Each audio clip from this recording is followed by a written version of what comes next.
शुक्लांबरधरं विष्णुं शशिवर्णं चतुर्भुजं प्रसन्नवदनं ध्यायेत् सर्वविघ्नोपशान्तये। पूज्याय राघवेन्द्राय सत्यधर्मरथाय च विदतां कल्पवृक्षाय नमतां कामधेनवे।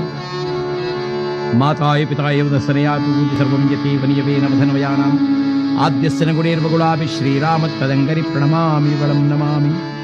श्रीशैलेशदयाभातृभक्त्यादिगुणान्नवम् यतेन्द्रप्रवणं वन्दे रम्यजामादरमुनिं लक्ष्मीनाथसमारम्भनादयामुनमध्यमा अश्वदाचार्यपर्यन्तं वन्दे गुरुपरम्परा। सदाशिवन सुत विनायका निन्न समान यारय्या। सदाशिवन सुत विनायकने निन्न समानರು ಯಾರಯ್ಯ.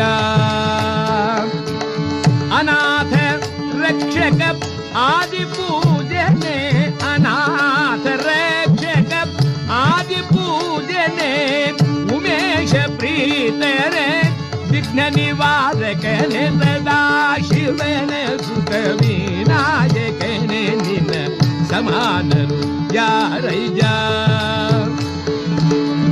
ಅಜ್ಞನಾದರು ವಿಘ್ನೇಶನ ಭಜಿಸಲು ಸರ್ವಜ್ಞ ಎನಿಸುವನೇ. ಅಜ್ಞನಾದರು ವಿಘ್ನೇಶಾಯನು ಭಜಿಸೆ ಸರ್ವಜ್ಞ ಎನಿಸುವನೇ.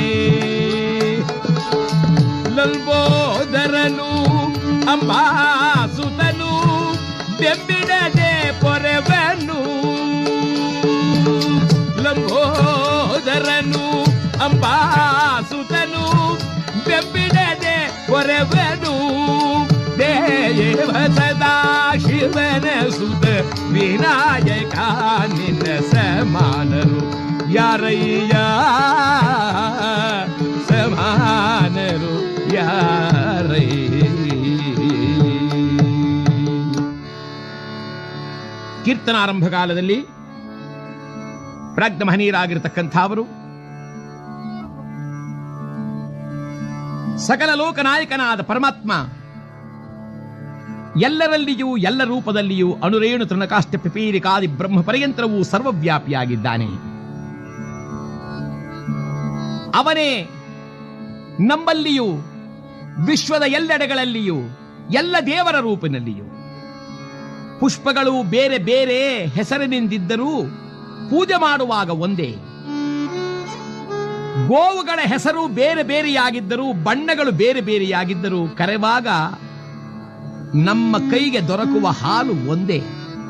ಅದರಂತೆಯೇ ಗ್ರಹಗಳೆನಿಸಿಕೊಂಡು ಅನೇಕ ರೀತಿಯ ದೇವತೆಗಳೆನಿಸಿಕೊಂಡು ಅನೇಕ ರೂಪದಲ್ಲಿ ಈ ಜಗತ್ತಿನಲ್ಲಿ ಇರಬಹುದಾದ ಎಲ್ಲ ಶಕ್ತಿಗಳಿಗೂ ಅಡಕವಾಗಿರುವ ಆ ಪರಮಾತ್ಮ ಪರಂಜ್ಯೋತಿ ಸ್ವರೂಪನೇ. ಕಷ್ಟಗಳು ಬಂದರೂ ಸಹ ಸತ್ಯನಿಷ್ಠೆ ಎಂದಿದ್ದರೆ ಎಲ್ಲರನ್ನೂ ಪರಮಾತ್ಮ ಕಾಪಾಡುತ್ತಾನೆ ಎನ್ನುವುದಕ್ಕೆ ಅನೇಕ ಕಥೆಗಳು ಸಾಕ್ಷಿಯಾಗಿದೆ. ಪಡಬಾರದ ಕಷ್ಟವನ್ನು ಪಡುತ್ತಿರುವ ಧರ್ಮರಾಜ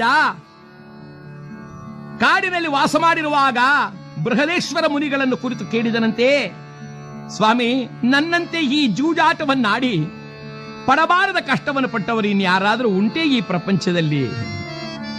ಆಗ ಬೃಹದೇಶ್ವರರು ಹೇಳಿದರಂತೆ, ಅಪ್ಪ, ನೀನೇನು ಜೂಜುಕೋರನಪ್ಪ, ನಿನಗಂತಲೂ ಅತಿಶಯವಾದ ಕಷ್ಟವನ್ನು ಅನುಭವಿಸಿದ ಒಬ್ಬ ಮಹಾನುಭಾವನಿದ್ದಾನೆ, ಅವನೇ ನಳರಾಜ.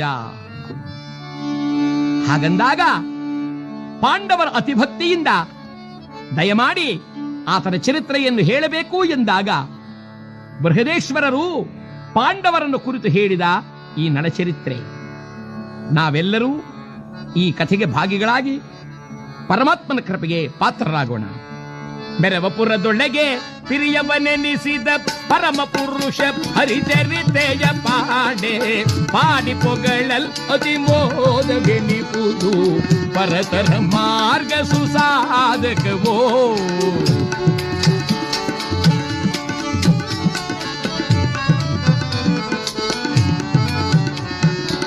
ನಾರಾಯಣ ನಮೋ ನಾರಾಯಣ ನಾರಾಯಣ ನಾರಾಯಣ.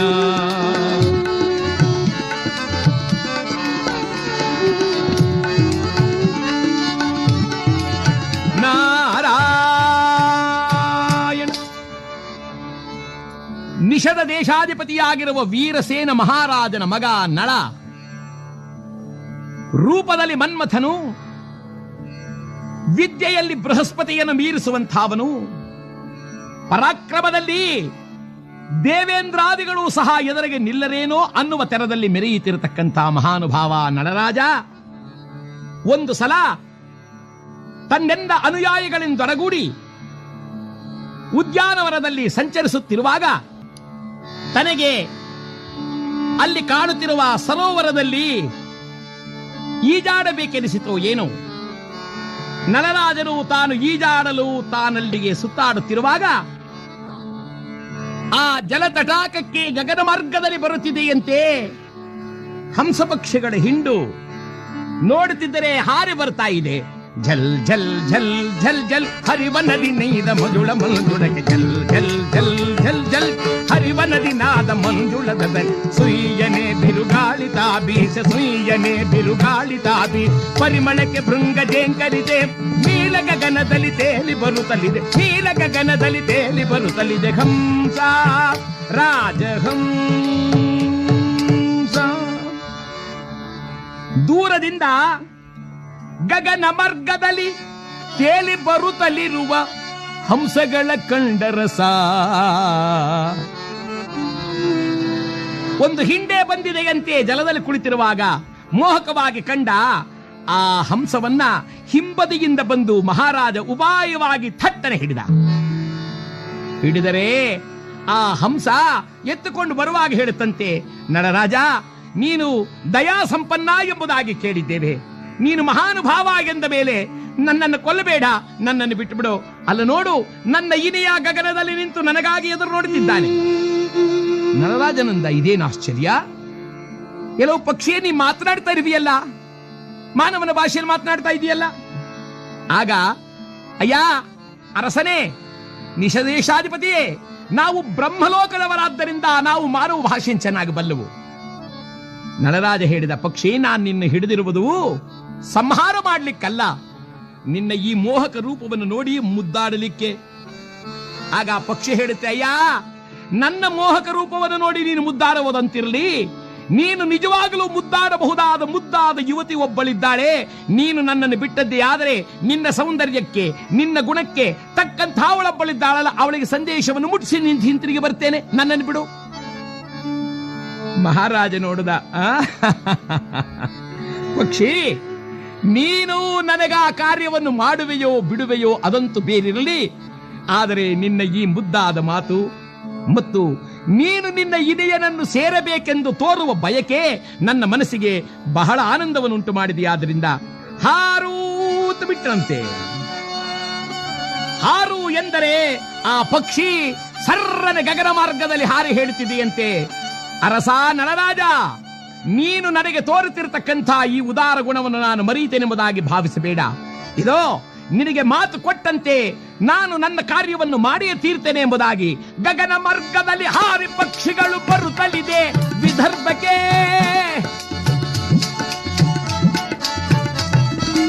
ಅರಸನ ಮನವರಿತ ಹಂಸ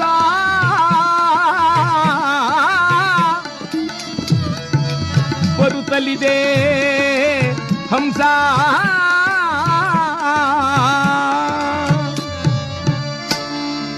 ಗಗನ ಮಾರ್ಗದಲ್ಲಿ ಹಾರಿ ನೇರವಾಗಿ ಬರುತ್ತಿದೆಯಂತೆ ಹಂಸ ವಿದರ್ಭ ದೇಶಕ್ಕೆ. ಆ ವಿದರ್ಭದಲ್ಲಿ ಭೀಮಕ ರಾಜನ ಮಗಳು ದಮಯಂತಿ, ದಮನ ಮಹರ್ಷಿಗಳ ಆಶೀರ್ವಾದದಿಂದ ಅವತರಿಸಿದ ದಮಯಂತಿ, ರೂಪದಲ್ಲಿ ರತಿ, ಗುಣವತಿ, ಸಕಲ ಶಾಸ್ತ್ರ ಕೋವಿದಳೆನಿಸಿಕೊಂಡಂಥ ದಮಯಂತಿ ಸಖೀರ ಜೊತೆಯಲ್ಲಿ ಆಟವನ್ನಾಡ್ತಿದ್ಲಂತೆ. ಈ ಹಂಸ ಓಡಿ ಬಂದಿದ್ದೆ ದಮಯಂತಿ ಮುಂದೆ ಕೂತಿದೆ. ದಮಯಂತಿ ಅದನ್ನು ಹಿಡಿಯಬೇಕು ಎಂದು ಹೋದರೆ ಅದು ಇವರನ್ನು ಬಹುದೂರಕ್ಕೆ ಕರೆದುಕೊಂಡು ಹೋಗಿದೆ. ಯಾರು ಇಲ್ಲದ ಎಡೆಯಲ್ಲಿ ಕುಳಿತು ಆ ದಮಯಂತಿಯು ಬಹಳ ಆಯಾಸ ಪಟ್ಟವಳಂತೆ ನರಳುತ್ತಿದ್ದರೆ ಈ ಪಕ್ಷಿ ಕೇಳುತ್ತಂತೆ, ದಮಯಂತಿ, ಆಯಾಸವಾಯಿತೇ ನಿನಗೆ? ಇದನ್ನು ನೋಡಿ ದಮಯಂತಿ ಹೇಳ್ತಾಳೆ, ಪಕ್ಷಿ, ನೀನು ಮಾತನಾಡ್ತಾ ಇದ್ದೀಯಾ? ಹೌದು, ನಾನು ಮಾತನಾಡ್ತಾ ಇದ್ದೇನೆ. ಹಾಗಾದ್ರೆ ನನ್ನ ಆಯಾಸವನ್ನು ನೋಡಿ ನನ್ನ ಹತ್ರ ಏಕೆ ಬರುವುದಿಲ್ಲ? ಆಗ ಆ ಪಕ್ಷಿ ಹೇಳುತ್ತೆ, ಅಮ್ಮ ದಮಯಂತಿ, ನಾನು ಬಂದಿರುವುದು ಕೇವಲ ನಿನ್ನಲ್ಲಿ ತಾತ್ಕಾಲಿಕವಾದಂತ ಆಟಪಾಠಗಳನ್ನಾಡಿಸಲಲ್ಲ. ನೀನು ಜೀವಿತ ಪರ್ಯಂತರವೂ ಸುಖ ಸಂತೋಷದಿಂದ ಇರಬೇಕಾಗಿದ್ದರೆ ನಿನಗೆ ತಕ್ಕ ವರನೊಬ್ಬನಿದ್ದಾನೆ. ಅವನೇ ನಿಷದ ದೇಶಾಧೀಶನಾಗಿರತಕ್ಕಂಥ ನಳಮಹಾರಾಜ. ದಮಯಂತಿ ಹೇಳಿದ್ಲು, ಏನು ಪಕ್ಷಿ ಹಾಸ್ಯ ಮಾಡುತ್ತಿರುವೆಯಾ? ಅಲ್ಲ, ನಾನು ಅವನನ್ನು ಮದುವೆಯಾಗಬೇಕು ಅಂತ ನಿನ್ನಲ್ಲಿ ಹೇಳಿದನ? ಆಗ ಪಕ್ಷಿ ಹೇಳುತ್ತೆ, ದಮಯಂತಿ, ನಾನು ನಿನ್ನಂತೆ ಹೆಣ್ಣೆ. ಹೊರಗಡೆಗೆ ನೀನೀ ಮುನಿಸನ್ನು ತೋರಿದರೂ ಮನಸ್ಸಿನಲ್ಲಿ ಆ ಮಹಾಪುರುಷನನ್ನು ವಿವಾಹವಾಗಲು ಬಯಸುತ್ತಿರುವೆ ಎಂಬುದರಲ್ಲಿ ಯಾವ ಸಂದೇಹವಿಲ್ಲ. ನಿನ್ನ ಗುಣ ನಡತೆಗೆ ತಕ್ಕ ವರನೆಂದರೆ ಅವನೇ. ಇದ ನೋಡು, ನನ್ನ ಮಾತನ್ನು ಕೇಳು, ಅವನನ್ನೇ ಪತಿಯಾಗಿ ಸ್ವೀಕರಿಸು. ದಮಯಂತಿ ಹೇಳಿದ್ಲು, ಪಕ್ಷಿ, ನಾನು ಸಾಮಂತರಾಜನ ಮಗಳು, ಆತ ಚಕ್ರವರ್ತಿ. ನನ್ನನ್ನು ವಿವಾಹವಾಗುವನೇ? ನೀನದರ ಚಿಂತೆಯನ್ನು ಬಿಡು. ಈಗಲೇ ಹೋಗಿ ಈ ಸಂದೇಶವನ್ನು ಮುಟ್ಟಿಸಿ ನಿಮ್ಮಿಬ್ಬರ ವಿವಾಹ ಖಂಡಿತ ಆಗುವಂತೆ ಮಾಡ್ತೇನೆ ಎಂಬುದಾಗಿ ಆ ಹಂಸ ಪಕ್ಷಿಯು ಮತ್ತಲ್ಲಿಂದ ಹಾರಿ ನಿಷದ ದೇಶಕ್ಕೆ ಬಂದಿದೆ. ಒಂದು ಮೂಲೆಯಲ್ಲಿ ಆಲೋಚನಾ ಮಗ್ನಾಗಿ ಕುಳಿತಿದ್ದಂಥ ನಳರಾಜನ ಎದುರಿನಲ್ಲಿ ಬಂದಿದ್ದೆ. ಹೇಳಿತಂತೆ, ಮಹಾರಾಜ, ಕಂಡೆ ನಿನ್ನ ಅರಸಿಯಾಗುವಳ ಅರಸ. ನಿನಗೆ ರಾಣಿಯಾಗತಕ್ಕಂಥ ಅವಳು ಯಾರು ಎಂಬುದನ್ನು ಕಂಡು ಹಿಡಿದು ಬಂದೆ. ಯಾರು ಪಕ್ಷಿ? ಅವಳೇ ವಿದರ್ಭ ದೇಶದ ಭೀಮಕ ರಾಜನ ಮಗಳಾಗಿರುವ ದಮಯಂತಿ. ದಮಯಂತಿಯನ್ನ ನೀನು ಜ್ಞಾಪಕ ಮಾಡಿಕೊಳ್ಬೇಕಾದರೆ ಪೌರ್ಣಿಮಾ ಚಂದ್ರನೊಮ್ಮೆ ನೋಡು. ಅವನನ್ನು ನೋಡಿದಾಗ ಆ ಬಣ್ಣವೇನೋ ಆ ಬಣ್ಣ ಅವಳದು. ಕಣ್ಣುಗಳನ್ನು ನೀನು ಸ್ಮರಣೆ ಮಾಡಿಕೊಳ್ಳುವುದಾದರೆ ಮತ್ತೇನು ಇಲ್ಲ, ಯಾವುದಾದ್ರೂ ಹೊಳೆವ ನಕ್ಷತ್ರಗಳನ್ನು ಕಂಡರೆ ಸಾಕು. ನಿಜವಾಗಲೂ ಹೇಳುವುದಾದರೆ ನಿನಗೆ ಸತಿಯಾಗಲೇ ಹುಟ್ಟಿರುವವಳು ಅವಳೇ. ಮಹಾರಾಜ ಹೇಳಿದ, ಪಕ್ಷಿ, ನೀನು ಸಾಮಾನ್ಯವಾದ ಪಕ್ಷಿ ಅಲ್ಲ. ನನ್ನನ್ನು ಯಾವುದೋ ಕಷ್ಟಕ್ಕೆ ಗುರಿ ಮಾಡಲು ಸಿದ್ಧಳಾಗಿರುವೆ ನೀನು. ಇಲ್ಲ ಇಲ್ಲ, ನಿಮ್ಮಿಬ್ಬರಲ್ಲಿಯೂ ಕೂಡ ಪ್ರೇಮಾಂಕುರವಾಗಿದೆಯಾದ್ದರಿಂದ ಈ ಕಾರ್ಯ ಸುಲಭವಾಗಿ ಮಂಗಳದಲ್ಲಿ ಮುಕ್ತಾಯವಾಗುತ್ತೆ. ನಳರಾಜ ಹೇಳಿದ, ಹಾಗೆ ಆಗಲಿ. ಕಾಲ ಕಳೆದಿದೆಯಂತೆ. ದಮಯಂತಿಯು ಇಲ್ಲಿ ನಳರಾಜನ ಸ್ಮರಣೆಯಲ್ಲೇ ಕಾಲವನ್ನು ಕಳೆಯುತ್ತಿರುವಾಗ ತನ್ನ ಮಗಳಿಗೆ ಪ್ರಾಪ್ತವಾಗಿರುವ ವಯಸ್ಸನ್ನು ಕಂಡು ಭೀಮಕ ರಾಜ ಸ್ವಯಂವರವನ್ನು ಏರ್ಪಾಡು ಮಾಡಿದ. ರಾಜಾಧಿರಾಜರಿಗೆಲ್ಲ ಹೇಳಿ ಕಳುಹಿಸಿದ. ಆಗ ದಮಯಂತಿಗೆ ಗುರುವೆನಿಸಿಕೊಂಡಿರತಕ್ಕಂಥ ಸುದೇವ ಬ್ರಾಹ್ಮಣ ಎಂಬಾತ ದಮಯಂತಿಯ ಮನೋಗತವನ್ನು ಅರ್ಥ ಮಾಡಿಕೊಂಡವನು ಪ್ರತ್ಯೇಕವಾಗಿ ಬಂದು ನಳಮಹಾರಾಜನಲ್ಲಿ ದಮಯಂತಿಯ ಭಾವಚಿತ್ರವನ್ನು ತೋರಿಸಿದ. ದಮಯಂತಿಯ ಭಾವಚಿತ್ರವನ್ನು ಕಂಡೊಡನೆ ನಳರಾಜ, ಈಕೆಯು ನನ್ನನ್ನು ಸ್ವೀಕರಿಸಲು ಸಿದ್ಧಳಾಗುವಳೇ ಎಂಬ ಭ್ರಾಂತಿಗೊಳಗಾದ. ನಳರಾಜನ ಭಾವಚಿತ್ರವನ್ನು ತಂದು ಸುದೇವ ಬ್ರಾಹ್ಮಣ ದಮಯಂತಿಗೆ ಒಪ್ಪಿಸಿದ. ಪರಸ್ಪರ ಇವರಿಬ್ಬರಲ್ಲಿಯೂ ಕೂಡ ಅಗಾಧವಾದ ಪ್ರೇಮ ಅಂಕುರಿಸಿದೆ. ವಿವಾಹಕ್ಕಾಗಿ ಎಲ್ಲರೂ ಬರ್ತಾ ಇದ್ದಾರೆ. ಈ ಸಮಯವನ್ನೇ ಅರಿತಂಥ ಮಹಾನುಭಾವರಾದ ನಾರದರು ಇದು ಒಳ್ಳೆಯ ಸಮಯ ಎಂಬುದಾಗಿ ದೇವಲೋಕಕ್ಕೆ ಹೋಗ್ತಾ ಇದ್ದಾರಂತೆ. ನಾರಾಯಣ ನತೃತದೀಂ ಗಿಲ್ದನಾದೀಂ ತಕಿಟ ಸಮಗಮ ಪಾದನಿ ಸನಿದ ಬೊಮ್ಮ ನತೃತದೀಂ ಗಿಲ್ದನಾ ನತೃತದೀಂ ಗಿಲ್ದನಾದೀಂ ತಕಿಟ ಸಮಗಮ ಪಾದನಿ ಸನಿದ ನತೃತದೀಂ ಗಿಲ್ದನಾ ದೀಂ ದೀಂ ತಕಿಟ ಸಮಗಮ ಪಾದನಿ ಸನಿದ ಬೊಮ್ಮ ನತೃತದೀಂ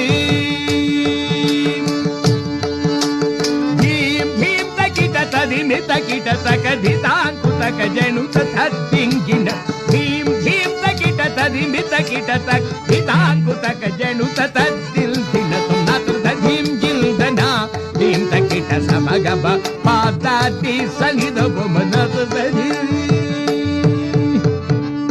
ನಾರಾಯಣ ನಾರಾಯಣ. ದೇವರಾಜ ಕಂಡ, ಓಹೋ ಬ್ರಹ್ಮಪುತ್ರ, ಏನು ವಿಶೇಷ? ಏನಿಲ್ಲ ದೇವರಾಜ, ಭೂತಲದಲ್ಲಿ ಅಪೂರ್ವವಾದ ಒಂದು ಸ್ವಯಂವರ. ಯಾರ ಸ್ವಯಂವರ? ಯಾರ ಸ್ವಯಂವರವೆಂದರೆ ಇನ್ಯಾರು ಭೀಮಕರಾಜನ ಮಗಳಾಗಿರ್ತಕ್ಕಂಥ ದಮಯಂತಿಯ ಸ್ವಯಂವರ. ದಮಯಂತಿಯ ಸ್ವಯಂವರ ಎಂದ ಕೂಡಲೇ ಬಹು ಸಂತೋಷ ಭರಿತರಾಗಿರ್ತಕ್ಕಂಥ ದೇವೇಂದ್ರ ಹೇಳಿದರಂತೆ, ನೀವೇನು ಅಷ್ಟೊಂದು ವಿಶೇಷವಾಗಿ ಹೊಗಳುತ್ತಿದ್ದೀರಲ್ಲ ಅಯ್ಯ, ದಮಯಂತಿಯಂತಹ ಸುಂದರಿಯಾಗಲಿ ಗುಣವತಿಯಾಗಲಿ ನಿನ್ನ ದೇವಲೋಕದಲ್ಲಿ ಯಾರೂ ಇಲ್ಲ. ಹಾಗಾದ್ರೆ ನಾನು ಕಂಡು ಬರ್ತೇವೆ. ಹೊರಟಿದ್ದಾರಂತೆ ಮಹಾನುಭಾವರಾಗಿರ್ತಕ್ಕಂಥ ಇಂದ್ರ, ಅಗ್ನಿ, ವರುಣ, ಯಮ. ನಾರದರೇನು ಮಾಡಿದ್ರು, ಇದೇ ಸಮಯ ಎಂದರಿತು ಮಾರ್ಗದಲ್ಲಿ ಬರುತ್ತಿದ್ದರೆ ಎದುರಾದರಂತೆ ಮಹಾನುಭಾವನಾದ ಕಲಿಪುರುಷ. ಏನಾರದರೆ ವಿಶೇಷ ಅಯ್ಯ, ವಿವಾಹೋತ್ಸವ ಸ್ವಯಂವರ ಯಾರದು? ಭೀಮಕರಾಜನ ಮಗಳಾದ ದಮಯಂತಿಯದು. ಆ ದಮಯಂತಿಯು ಭೂಲೋಕದಲ್ಲಿರತಕ್ಕವಳಲ್ಲ, ದೇವಲೋಕದಲ್ಲಿಯೂ ಕೂಡ ಅಂತಹ ಒಬ್ಬ ಸುದತಿ ಇಲ್ಲ ಎಂದರೆ ತಪ್ಪಲ್ಲ. ಅದಕ್ಕಾಗಿ ಎಲ್ಲರೂ ಹೋಗಲಿದ್ದಾರೆ. ಕಲಿಪುರುಷ ಹೇಳಿದಾಗಲೇ ಬಿಡಿ, ಸಮಯ ಬಂದರೆ ನಾನು ಹೋಗ್ತೇನೆ ಅಂತ ಹೊರಟು ಹೋದ. ಮಧ್ಯದಲ್ಲಿ ವ್ಯತ್ಯಾಸವೆಂದರೆ ಆ ಸ್ವಯಂವರ ಎಂದಿಗೆ ಎಂಬ ವಿಚಾರ ಇಂದ್ರಾದಿ ದೇವತೆಗಳಿಗೆ ತಿಳಿಯಿತೇ ವಿನಃ ಕಲಿಪುರುಷನಿಗೆ ಯಾವಾಗ ಎಂಬುದು ಗೊತ್ತಾಗಲಿಲ್ಲ. ಇಲ್ಲಿ ಆಹ್ವಾನ ಪತ್ರಿಕೆ ನಳರಾಜನಿಗೆ ಬಂದಿದೆ. ನಳರಾಜ ರಥವನೇರಿ ಹೊರಟಿದ್ದಾನಂತೆ. ಲೋಕದಲ್ಲಿ ಅಶ್ವಶಾಸ್ತ್ರವನ್ನು ಬಲ್ಲವನು ಎಂದರೆ ಅಶ್ವಹೃದಯ ಶಾಸ್ತ್ರವನ್ನು ಬಲ್ಲಂಥ ನಳರಾಜ ಅತಿ ವೇಗದಲ್ಲಿ ಓಡುವ ಕುದುರೆಯನ್ನು ಕಟ್ಟಿದ. ಬರುತ್ತಿದೆಯಂತೆ. ಧನ ಧನ ಧಾವಿಸಿ ಬರುವ ತುರಗವನ್ನು ಕಂಡು ಅಚ್ಚರಿಯಗೊಂಡರು. ಧರೆಗೆಲ್ಲ ಗರಸಿದನು ಇಲ್ದ ತುರಗ ವೇಗವನ್ನು ಕಾಣಬೆಲ್ದೆನುತ. ಮನದೊಳಗೆ ಅರಸನಂ ನೋಡಿ ತಾವು ಅತಿರೂಪನು ತಾನೆಲ್ದೆನುತ. ನಗು ನಗುತ್ತ ನಲವಿಲ್ದ ತಾವು ಆನಂದದಿಂದ ಅರಸನಿಗೆ ಸ್ವಾಗತವ ಬಯಸುತ್ತ. ನಾರಾಯಣ. ನಳರಾಜ ಬರುವಾಗ ದೇವತೆಗಳೆಲ್ಲ ನೋಡಿದರಂತೆ. ಈ ದಮಯಂತಿಯು ಮನಸ್ಸಿನಲ್ಲಿ ನಳರಾಜನನ್ನೇ ವಿವಾಹವಾಗಬೇಕು ಎಂದು ತೀರ್ಮಾನ ಮಾಡಿದ್ದಾಳೆ. ನೋಡೋಣ ಎಂಬುದಾಗಿ ನಳರಾಜನ ರಥಮೊಂದು ಇನ್ನೇನು ವಿದರ್ಭ ದೇಶವನ್ನು ಸೇರಬೇಕು ಅನ್ನುವಾಗ ಮಾರ್ಗ ಮಧ್ಯದಲ್ಲಿ ಈ 4 ದಿವ್ಯ ತೇಜಸ್ಸಿನ ರೂಪಗಳು ಅಡ್ಡವಾಗಿ ನಿಂತಿದ್ದವಂತೆ ರಥಕ್ಕೆ. ನಳರಾಜ ಕೇಳಿದ, ಯಾರು? ಅಯ್ಯ, ನಾನೇ ಇಂದ್ರ, ಅಗ್ನಿ, ವರುಣ, ಯಮ ಇವರು. ಆಹಾ, ವಂದನೆ ದೇವತೆಗಳೇ. ಅಯ್ಯ, ನಿನ್ನಲ್ಲಿ ನಾವು ಸಹಾಯವನ್ನು ಅಪೇಕ್ಷೆ ಬಂದಿದ್ದೇವೆ. ನಳರಾಜ ಹೇಳಿದ, ನನ್ನಲ್ಲಿ ಸಹಾಯವನ್ನು ಅಪೇಕ್ಷೆ ಪಟ್ಟವರಿಗೆ ಎಂದಿಗೂ ಇಲ್ಲ ಎಂದು ಹೇಳುವುದಿಲ್ಲ. ಏನಾಗಬೇಕು? ಏನೂ ಇಲ್ಲ, ನಾವು ದಮಯಂತಿಯನ್ನು ಮದುವೆಯಾಗಬೇಕು ಅಂತ ಹೊರಟಿದ್ದೇವೆ. ನೀನು ನಮ್ಮ ದೂತನಾಗಿ ಹೋಗಿ ದಮಯಂತಿಗೆ ನಮ್ಮಲ್ಲಿ ಯಾರನ್ನಾದರೂ ಮದುವೆಯಾಗು ಅಂತ ಹೇಳು. ನಳರಾಜ ಹೇಳಿದ, ಯಾ ದೇವತೆಗಳೇ, ನಾನು ಬಂದಿರುವುದು ಸಹ ದಮಯಂತಿಯನ್ನು ಮದುವೆಯಾಗಲಿಕ್ಕೆ ಎಂಬ ವಿಚಾರ ನಿಮಗೆ ತಿಳಿಯಿದೆ. ಹೀಗಿದ್ದರೂ ನನ್ನನ್ನೇ ಕಳಿಸುತ್ತಿರುವರಲ್ಲ. ಆಗ ಯಮ ಹೇಳಿದ, ಅಯ್ಯ, ನಳರಾಜನ ಆಡಿದ ಮಾತಿಗೆ ತಪ್ಪನು ಎಂಬ ಕಥೆಯನ್ನು ಕೇಳಿದ್ದೇವೆ. ಈಗ ನೀನು ಹೇಳುವುದು ನೋಡಿದರೆ ಏನೋ ಸಾಧ್ಯವಿಲ್ಲ ಅಂತ ಕಾಣುತ್ತಿದೆಯಲ್ಲ. ಹಾಗನ್ನಬೇಡಿ, ಆಡಿದ ಮಾತನ್ನು ತಪ್ಪುವುದಿಲ್ಲ. ಆದರೆ ಮತ್ತೊಂದು ವಿಚಾರ, ಸರ್ಪಕಾವಲಿನಂತೆ ಸೇವಕನಿರುವಾಗ ಅಂತಃಪುರವನ್ನು ಪ್ರವೇಶ ಮಾಡುವುದಾದರೂ ಹೇಗೆ? ದೇವೇಂದ್ರ ಹೇಳಿದ, ಏನು ಭಯವಿಲ್ಲ, ಇದೋ ಅದೃಶ್ಯಮಣಿಯನ್ನು ಕೊಡ್ತೇವೆ, ಇದನ್ನು ತಲೆ ಮೇಲಿಟ್ಕೊಂಡು ಹೋಗು. ಆ ಅದೃಶ್ಯಮಣಿಯನ್ನು ಪಡೆದಂಥ ನಳರಾಜ ತನ್ನ ಬಿಡಾರಕ್ಕೆ ಬಂದು ಸೇರಿ ರಥವನ್ನು ತೊರೆದು ತನ್ನ ಸೇವಕರನ್ನಲ್ಲಿರಿಸಿ ಅರಮನೆ ಕಡೆಗೆ ನಡೆದ. ಅದೃಶ್ಯಮಣಿಯನ್ನು ತಲೆಯ ಮೇಲಿಟ್ಟುಕೊಂಡಿದ್ದಾನೆ. ಯಾರ ಕಣಿಗೂ ಗೋಚರನಾಗದೆ ಬಂದನಂತೆ ದಮಯಂತಿಯ ಅಂತಃಪುರಕ್ಕೆ. ದಮಯಂತಿಯು ನಳರಾಜನ ಭಾವಚಿತ್ರವನ್ನೇ ನೋಡುತ್ತಾ ನಿಂತಿದ್ದರೆ ಆ ಅದೃಶ್ಯಮಣಿಯನ್ನು ತೆಗೆದು ಪ್ರತ್ಯಕ್ಷನಾಗಿ ನಿಂತಹ ನಳರಾಜ, ಸುಕುಮಾರಿ, ರಾಜಕುಮಾರಿ, ತಿರುಗಿ ನೋಡಿ ಆ ರೂಪ ಲಾವಣ್ಯವಂತನಾದ ನಳರಾಜನನ್ನು ಕಂಡು ತಲೆ ತಗ್ಗಿಸಿ, ಯಾರು ನೀವು? ನಾನು ದೇವದೂತನಾಗಿ ಬಂದಿರುವ ನಳ, ದೇವತೆಗಳ ಸಂದೇಶವನ್ನು ತಂದಿದ್ದೇನೆ. ದಮಯಂತಿ, ನಿನ್ನನ್ನು ಮದುವೆಯಾಗಬೇಕು ಎಂಬುದಾಗಿ ಇಂದ್ರ, ಅಗ್ನಿ, ವರುಣ, ಯಮಾದಿಗಳೆಲ್ಲರೂ ಬಂದಿದ್ದಾರೆ. ಅವರು ಲೋಕಪಾಲಕರು. ಅವರನ್ನ ಕೈ ಹಿಡಿಯುವ ಪುಣ್ಯ ನಿನಗೆ ಪ್ರಾಪ್ತವಾಗಿದೆ. ಇವರಲ್ಲಿ ಯಾರನ್ನಾದರೂ ವಿವಾಹ ಮಾಡಿಕೊಂಡು ಲೋಕಖ್ಯಾತಳಾಗಿ ಬಾಳು. ದಮಯಂತಿ ಹೇಳಿದಳು, ಅಯ್ಯ, ಇದು ಸ್ವಯಂವರ ಮಂಟಪ. ಇಲ್ಲಿ ನಾನು ನನ್ನ ಮನಸ್ಸನ್ನು ಮೆಚ್ಚಿದವರನ್ನೇ ವಿವಾಹವಾಗುವುದು. ಹೇ ನಳನೆ, ಏಕೆ ವೃಥಾ ನನ್ನನ್ನು ಪರೀಕ್ಷೆ ಮಾಡುವೆ?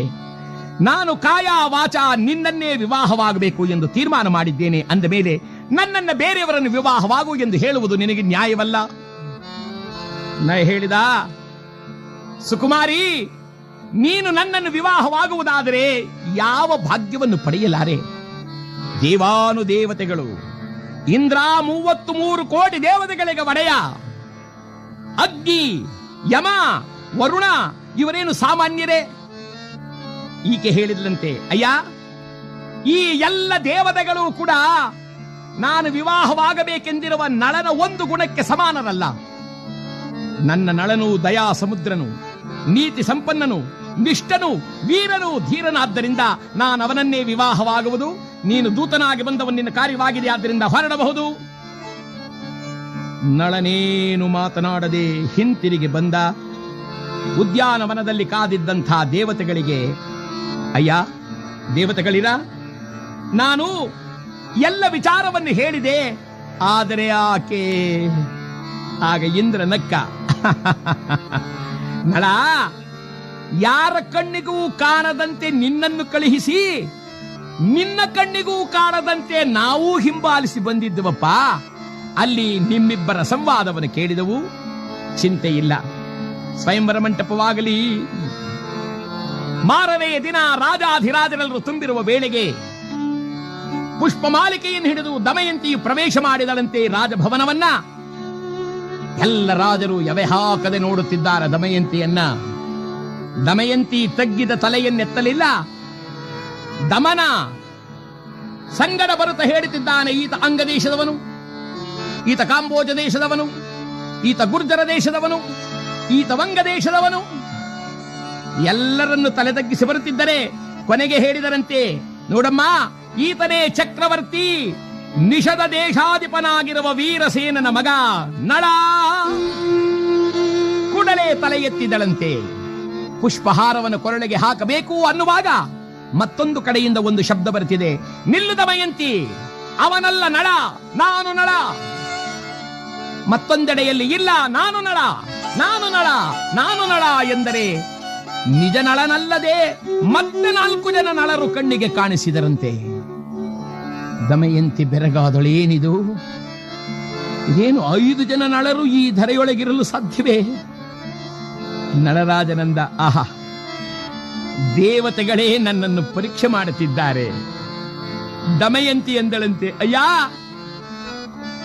ನೀವೆಲ್ಲರೂ ದೇವತೆಗಳೆಂಬುದನ್ನು ನಾನು ಬಲ್ಲೆ. ನಾನು ಮನಸಾರ ನಳನನ್ನು ಪತಿಯೆಂದು ಸ್ವೀಕಾರ ಮಾಡಿದ್ದೇನೆ. ಅಂದ ಮೇಲೆ ಮಿಕ್ಕುಳಿದವರೆಲ್ಲರೂ ನನಗೆ ಅಣ್ಣ ತಮ್ಮಂದಿರು. ನೀವು ದೇವತೆಗಳಾದ್ದರಿಂದ ನನಗೆ ತಂದೆಯ ಸಮಾನರು. ನಿಮ್ಮ ಮಗಳನ್ನು ನೀವೇ ವಿವಾಹವಾಗುವುದೇ? ನಳನಿಗೆ ನಾನು ವಿವಾಹವಾಗಲು ಅವಕಾಶವನ್ನು ನೀವೇ ಮಾಡಿಕೊಡಬೇಕು.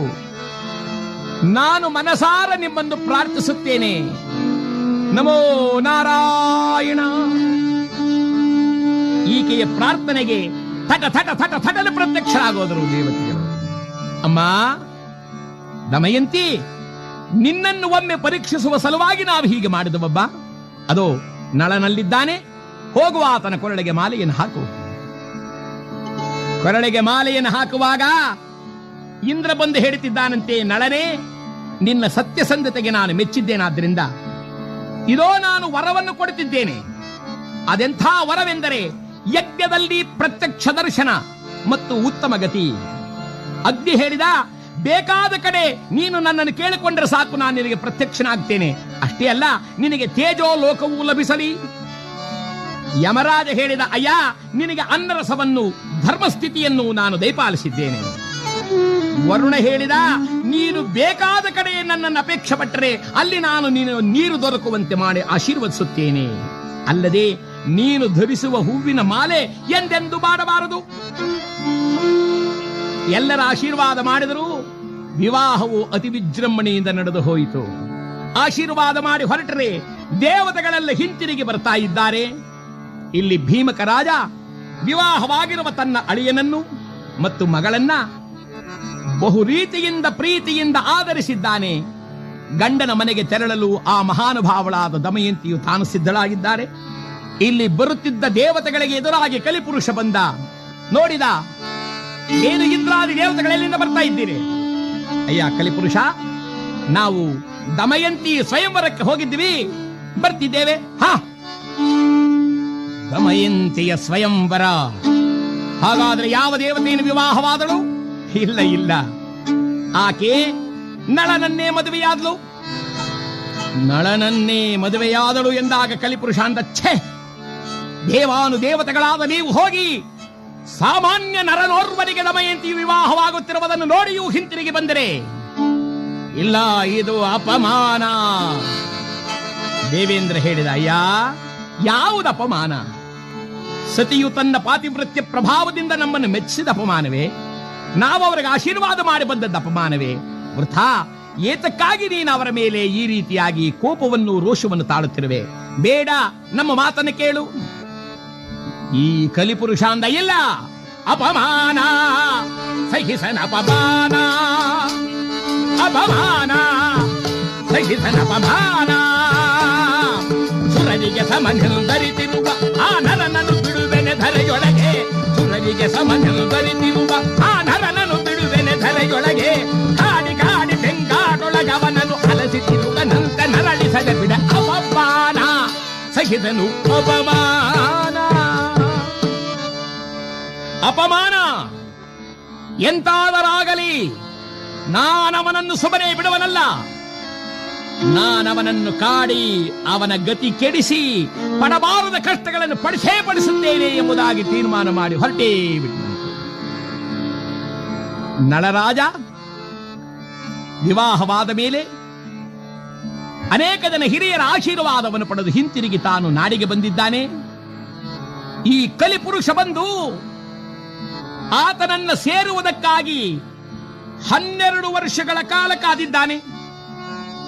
12 ವರ್ಷಗಳ ಕಾಲ ಕಾದರೂ ಸಹ ಯಾವ ರೀತಿಯಾಗಿರ್ತಕ್ಕಂಥ ಅಪಚಾರವೂ ನಳನಿಂದ ನಡೆದಿಲ್ಲ. ಈ ಕಲಿಪುರುಷನ ಸೇರಲು ಅವಕಾಶವಾಗಲಿಲ್ಲ. ಅಷ್ಟರಲ್ಲಿ ದೈವಾನುಗ್ರಹದಿಂದ ನಳನಿಗೆ ಮಕ್ಕಳಾಗಿದ್ದಾರೆ, ಒಂದು ಗಂಡು ಒಂದು ಹೆಣ್ಣು. ನಾಮಕರಣವಾಯಿತು ಚಂದ್ರಸೇನ, ಚಂದ್ರಸೇನೆ. ಆನಂದವೋ ಆನಂದ, ಯಾವ ವಿಧವಾದ ಲೋಪದೋಷಗಳಿಲ್ಲ. ಯಾಗ ಯಜ್ಞಾದಿಗಳನ್ನು ಮಾಡುತ್ತಾ ಕಾಲವನ್ನು ಕಳೆಯುತ್ತಿದ್ದರೆ ಒಂದು ಸಲ ಗ್ರಹಚಾರ ಬಂತು ಏನೋ. ಮಹಾನುಭಾವನಾದ ನಳರಾಜನು ಬೇಟೆಯನ್ನಾಡಿ ಹಿಂತಿರುಗಿ ಬಂದು ಕರಪಾದಗಳನ್ನು ತೊಳೆಯುವಾಗ ಎಡಗಾಲಿನ ಉಂಗುಷ್ಟದಲ್ಲಿ ಎಳ್ಳಿನ ಮೊನೆಯಷ್ಟು ಸ್ವಲ್ಪ ಸ್ಥಳ ಸಿಕ್ಕಿತಂತೆ. ಆ ಸ್ಥಳ ಸಿಕ್ಕಿದ ಕೂಡಲೇ ಇದೇ ಸರಿ ಎಂಬುದಾಗಿ ಭಾವಿಸಿ ಭರ್ರನೆ ಬಂದು ಸೇರಿದನಂತೆ ಕಲಿಪುರುಷ. ಆವ ಕಾರಣಕ್ಕೂ ಬಿಡನು ಎಲ್ಲದನ್ನು ತಮ್ಮನದಲ್ಲಿ ಸ್ಮರಿಸಿದ ಕಲಿಪುರುಷ.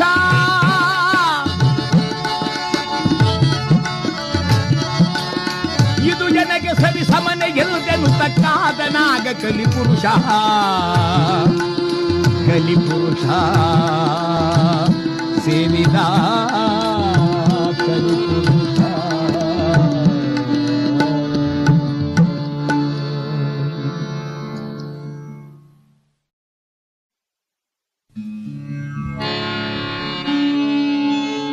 ಕಾಲ ಕಳೆಯುತ್ತಾ ಜಗದೊಡೆಯನಾದ ಪರಮಾತ್ಮನ ಭಕ್ತನಾದಂತ ನಳರಾಜನಿಗೆ ಕಷ್ಟಕಾಲ ಪ್ರಾಪ್ತವಾಗಿದೆ. ಕಲಿಪುರುಷನು ತನ್ನ ಪ್ರೇರಣೆಯಿಂದ ನಳನ ದಾಯಾದಿಯಾಗಿರುವ ಪುಷ್ಕರ ಎಂಬಾತನನ್ನು ಪ್ರೇರೇಪಿಸಿ ಕರತಂದು ಪಗಡೆಯಾಟವನ್ನಾಡಲು ಅಪೇಕ್ಷಿಸಿದನಂತೆ.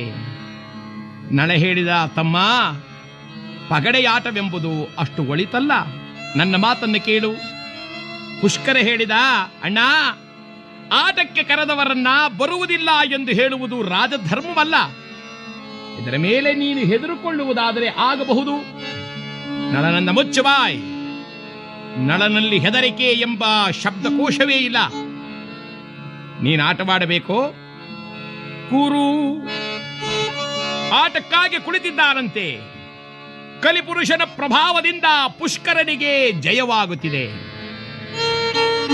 ಧನ, ಕನಕ, ವಸ್ತು, ವಾಹನ ಎಲ್ಲವನ್ನೂ ಸೋಲಲು ಆರಂಭವಾಗಿದೆ. ದಿನ 1, 2, 3 ಆಯಿತು. ದಮಯಂತಿಗೆ ಈ ವಿಚಾರ ಮುಟ್ಟಿತು. ಕೂಡಲೇ ಆ ತಾಯಿ ತೀರ್ಮಾನ ಮಾಡಿದಳು, ಏನೋ ವಿಪರೀತವಾಗುತ್ತಾ ಇದೆ, ನಾನೀಗ ಇಲ್ಲಿ ನಿಧಾನಿಸುವುದು ತರವಲ್ಲ ಎಂಬುದಾಗಿ ತನ್ನ ಮಂತ್ರಿಯನ್ನು ಕರೆದಿದ್ದಾಳೆ. ವಾರ್ಷಣೇಯ, ಅಮ್ಮ ವಾರ್ಷಣೇಯ, ಇದೋ ನನ್ನ ಮಗನಾದ ಚಂದ್ರಸೇನನನ್ನು ಮತ್ತು ಚಂದ್ರಸೇನೆಯನ್ನು ಕರೆದುಕೊಂಡು ನನ್ನ ತಂದೆಯ ನಗರಿಯಾದ ವಿದರ್ಭ ದೇಶಕ್ಕೆ ಹೊರಟು ಹೋಗು. ಇಲ್ಲೇನೋ ವಿಪರೀತವಾಗಲಿದೆ. ಆತ ಕಣ್ಣೀರು ಸುರಿಸುತ್ತಾ, ಅಮ್ಮ, ನಳನೆಂಬ ಈ ಮಹಾರಾಜನ ಆಶ್ರಯವನ್ನು ತೊರೆದು ಬೇರೆಯವರಲ್ಲಿ ನಾವು ಬಾಳುವುದು ಎಂದರೆ ಹೇಗಮ್ಮ? ಹೇ ಪರಮಾತ್ಮ, ಎಂತಹ ಕಷ್ಟಕಾಲವನ್ನು ತಂದೆ. ಆ ಇಬ್ಬರ ಮಕ್ಕಳನ್ನು ಕರೆದುಕೊಂಡು ಹೊರಟಿದ್ದಾರೆ. ದಮಯಂತಿ ಬಂದು ಗಂಡನ ಮುಂದೆ ನಿಂತು ಹೇಳುತ್ತಿದ್ದಾಳಂತೆ, ಸ್ವಾಮಿ, ನಾಡಿನ ಜನ ನಳನ ನೋಡಬೇಕೆಂದು ಕಾದಿಗರು ಒಡೆಯ. ಹೊರಗಡೆ ತಮ್ಮ ದರ್ಶನ ಮಾಡಬೇಕು ಎಂದು ಬಹುಜನ ಕಾದಿದ್ದಾರೆ ಸ್ವಾಮಿ, ಮನಸ್ಸನ್ನು ಮಾಡಿ. ಹಾಗಂದಾಗ ನಳ ಹೇಳುತ್ತಿದ್ದಾನೆ, ಆಟವನ್ನಾಡುತ್ತಿದ್ದೇನೆ, ಇನ್ನುಳಿದಿರುವುದು ಒಂದೇ, ಅದು ನನ್ನ ರಾಜ್ಯ. ದಮಯಂತಿ, ನೀನು ಏನು ಹೇಳಿದರೂ ಸಾಧ್ಯವಿಲ್ಲ, ತಾಳು ಎಂಬುದಾಗಿ ಮಾಡಿದರಂತೆ. ಪುಷ್ಕರನ ಎದುರಿನಲ್ಲಿ ರಾಜ್ಯವನ್ನೇ ಇಟ್ಟು ದಾಳವನ್ನು ಉರುಳಿಸಿದ ಪುಷ್ಕರನಿಗೆ ಜಯ. ಪುಷ್ಕರ ಎದ್ದು ನಕ್ಕ. ನಳನೇ, ಹಿಂದೊಂದು ಸಲ ನೀನು ದೊಡ್ಡವನೆಂಬುದಾಗಿ ದಾಯಾದಿಗಳಾದ ನಮ್ಮನ್ನ ಬಹುವಿಧದಲ್ಲಿ ಕಾಡಿದೆಯಲ್ಲ, ಹೋಗಿ ಈಗ ಕಾಡಿಗೆ.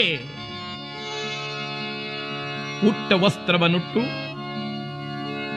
ಅದರಲ್ಲಿಯೇ ಹೊರಟು ಹೆಂಡತಿಗೆ ಹೇಳಿದರಂತೆ, ದೇವಿ, ನಾನು ಕಾಡಿನಲ್ಲಿ ಪಡಬಾರದ ಕಷ್ಟಗಳನ್ನು ಪಡುವ ಕಾಲದಲ್ಲಿ ನಿನ್ನನ್ನು ಪಡಿಸಬೇಕಾಗಿ ಬರಬಹುದಾದ್ದರಿಂದ ನನ್ನ ಮಾತನ್ನು ಕೇಳಿ ನೀನು ನಿನ್ನ ತಂದೆಯ ರಾಜ್ಯಕ್ಕೆ ತೆರಳು. ಆಕೆ ಹೇಳ್ತಾಳೆ, ಎಲ್ಲಾದರೂ ಉಂಟೆ ಸ್ವಾಮಿ, ಕಷ್ಟವಾಗಲಿ ಸುಖವಾಗಲಿ ಸರ್ವದಾ ನಾನು ನಿನ್ನ ಸಂಗಡಲೇ. ಮಕ್ಕಳಲ್ಲಿ ಆ ಮಕ್ಕಳನ್ನ ನಾನು ಆಗಲೇ ನಮ್ಮ ತಂದೆ ಮನೆ ಕಳಿಸಿಬಿಟ್ಟೆ ಕಣ್ರಿ. ಹೌದೇ, ನಡಿ, ದೇವರ ಚಿತ್ತವಿದ್ದಂತಾಗಲಿ. ನಾರಾಯಣ, ಹೇ ಮಹಾದೇವ ಎಂದು ಹೊರಟನಂತೆ ಅರಸ ಅಡವಿಗೆ. ದಿನ 1, 2, 3, 4 ತೆರದಲ್ಲಿ ಕಳೆಯಿತಾಗ ದಿನ. 1, 2, 3, 4 ಈ ರೀತಿಯಾಗಿ ಕೆಲವು ದಿನಗಳು ಕಳೆಯುವುದರೊಳಗಾಗಿ ತಿನ್ನಲನ್ನವಿಲ್ಲದೆ ಕಂಗೆಟ್ಟು ಹೋಗಿದ್ದಾರೆ ನಳ ದಮಯಂತಿಯರು. ದಮಯಂತಿ ಅಂದ್ಲಂತೆ, ಸ್ವಾಮಿ, ಬಹಳ ಹಸಿವಾಗ್ತಾ ಇದೆ ಕಣ್ರಿ, ಬಹಳ ಹಸಿವಾಗ್ತಾ ಇದೆ ಕಣ್ರಿ.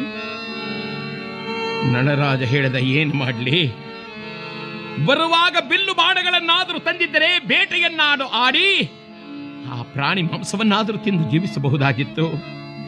ಏನು ಮಾಡಲಿ? ಅದೋ ಅದೋ ಅದೋ ಅನ್ನುವಾಗ ಗಗನ ಮಾರ್ಗದಲ್ಲಿ ಕೆಲವು ಪಕ್ಷಿಗಳು ಹಾರಿ ಬಂದಿವೆಯಂತೆ. ಹಾರಿ ಬಂದ ಪಕ್ಷಿಗಳು ನಳರಾಜನ ಎದುರಿನಲ್ಲಿ ಅಲ್ಲೆಲ್ಲೋ ಒಂದು ಮೂಲೆಯಲ್ಲಿ ಕುಳಿತು ತಾವು ಆಹಾರ ಸೇವನೆ ಮಾಡುವುದು ಕಾಣಿಸ್ತು. ಗುಂಪಾಗಿ ಇರುವ ಈ ಪಕ್ಷಿಯನ್ನು ಕಂಡು ಯಾವ ರೀತಿಯಲ್ಲಾದರೂ ಹಿಡಿಯಬೇಕು ಎಂದು ನಳರಾಜ ಹುಡುಕಾಡಿ ಯಾರು ಇಲ್ಲದ ಕಾರಣದಲ್ಲಿ ತಾನು ಹುಟ್ಟಿದ್ದ ತನ್ನ ದೌತ್ರವನ್ನೇ ಬಿಚ್ಚಿದ. 4 ಮೂಲೆಗಳಿಗೂ ಭಾರವಾದ ಕಲ್ಲುಗಳನ್ನು ಕಟ್ಟಿದ. ಆ ಕೆಲವು ಪಕ್ಷಿಗಳನ್ನಾದರೂ ಹಿಡಿದು ಬಿಡೋಣ ಎಂದು ಪರಮಾತ್ಮ ಮಹಾದೇವ ಕಾಪಾಡು ಎಂದು ಆ ಪಕ್ಷಿಗಳ ಮೇಲೆ ಎರಚಿದರೆ ಆ ಬಂದ ಪಕ್ಷಿಗಳು ಮಾಯಾ ಪಕ್ಷಿಗಳಾದ ಕಾರಣ ಇವನ ಅಚ್ಚಡವನ್ನು ಎತ್ಕೊಂಡು ಹೋಗ್ತಾ ಇದೆಯಂತೆ. ಆ ದೋತ್ರವನ್ನೂ ಮೇಲೆ ಕೆತ್ಕೊಂಡು ಹೋಗ್ತಾ ಇದೆ. ಈ ನಳರಾಜ ನೋಡಿದ, ಹೇ ಪಕ್ಷಿ, ಇದೇನಿದು ಅನ್ಯಾಯ, ನ್ಯಾಯ, ನಾನು ಹುಟ್ಟಿರುವ ವಸ್ತ್ರವೇ ಹೋಗ್ತಾ ಇದೆಯಲ್ಲ. ಹೇ ಹೇ ಹೇ ಕೊಂಡೋಗದಿರು ವಸ್ತ್ರವಾ, ಪಕ್ಷಿ ಕೊಂಡೋಗದಿರು ವಸ್ತ್ರವಾ.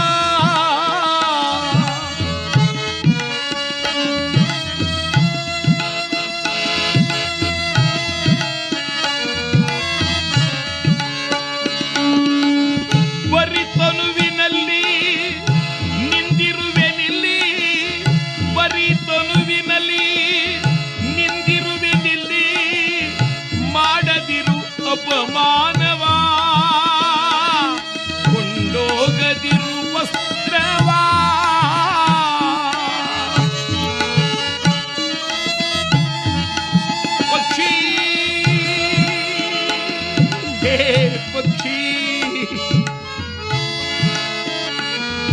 ಅಪಮಾನ ಆರಿಗೂ ಬೇಡದ ತೆರೆದಪಮಾನ ನಾರಾಯಣ ಹೇ ದೇವಾ ಅಪಮಾನ ಹೇ ದೇವಾ ಅಪಮಾನ ಏನು ಮಾಡಲಿ ವಸ್ತ್ರವಿಲ್ಲದ ವಿವಸ್ತ್ರನಾಗಿ ನಾನು ಏನು ಮಾಡಲಿ ಎಂಬುದಾಗಿ ನಾಚಿಕೆಯಿಂದ ತಲೆ ತಗ್ಗಿಸಿ ನಿಂತರೆ ಗಗನಕ್ಕೆ ಹಾರಿದ ಪಕ್ಷಿಗಳು ಹೇಳ್ತಿವೆಯಂತೆ ಹೇ ನಳ ನಮ್ಮನ್ನ ಪಕ್ಷಿಗಳೆಂದರಿತೆಯ ಅಲ್ಲ ಅಲ್ಲ ನೀನು ಆಟವಾಡುವಾಗ ಉರುಳಾಡಿದ ದಾಳಗಳಿಲ್ಲವೇ ಕಲಿಪುರುಷನಿಂದ ನಿರ್ಮಿತವಾದ ಆ ದಾಳಗಳೇ ನಾವು ಸೋತವನು ಈ ವಸ್ತ್ರ ತಕೊಂಡು ಹೋಗ್ತಿದ್ದೀಯಲ್ಲ ಅದನ್ನೂ ಕಿತ್ಕೊಂಡು ಹೋಗೋಣ ಅಂತ ಬಂದವು ಸಿಕ್ಕಿತು ಹೊರಟವು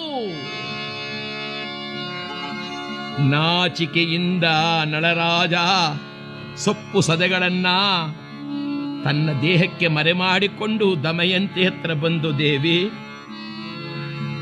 ನೋಡು ನನ್ನ ಈ ಗತಿಯನ್ನ ಹುಟ್ಟಿದ್ದ ಒಂದು ವಸ್ತ್ರವೂ ಸಹ ಹೋಗಿದೆ ದಮಯಂತಿ ಇದರಲ್ಲಿ ದೇವತೆಗಳದೇನೋ ಕೈವಾಡವಿದೆ ಕಲಿಪುರುಷನ ಕಾಟವಿದೆ ನನ್ನ ಮಾತನ್ನು ಕೇಳು ಈಗಲಾದರೂ ನಿಮ್ಮ ತಂದೆಯ ಮನೆಗೆ ಹೋಗು ಆಕೆ ಹೇಳ್ತಾಳೆ ಎಲ್ಲಾದರೂ ಉಂಟೆ ನನ್ನ ಪತಿದೇವನನ್ನು ಬಿಟ್ಟು ನಾನು ಹೋಗಲು ಸಾಧ್ಯವಿಲ್ಲ ಸ್ವಾಮಿ ನಾನು ನಿಮಗೆ ಅರ್ಧಾಂಗಿಯಲ್ಲವೇ ಅಂದ ಮೇಲೆ ಇದೋ ನಾನು ಹುಟ್ಟಿರುವ ಈ ವಸ್ತ್ರದಲ್ಲಿ ಅರ್ಧ ಭಾಗ ನಿಂಬದು ಎಂಬುದಾಗಿ ತಾನು ಹುಟ್ಟಿರುವ ಸೀರೆಯಲ್ಲಿ ಅರ್ಧ ಭಾಗವನ್ನು ಉಡಿಸಿದಳಂತೆ ಅವನನ್ನು ಬಾಚಿ ತಬ್ಬೆ ಹೇಳ್ತಾಳೆ ನನಗೊಂದು ಭಾಗ್ಯ ಸಿಕ್ಕಿದೆ ಕಣ್ರಿ ಏನು ಭಾಗ್ಯವೇ ನಡೆವದಾದರೆ ನಿಮ್ಮ ಸಂಗಡಲೆ ಇರುವುದಾದರೂ ನಿಮ್ಮ ಸಂಗಡಲೆ ನೀವು ನನ್ನನ್ನು ಬಿಟ್ಟು ಹೋಗುವಂತೆಯೇ ಇಲ್ಲ ನಳರಾಜ ಕಣ್ಣೀರು ಸುರಿಸಿ ದೇವಾ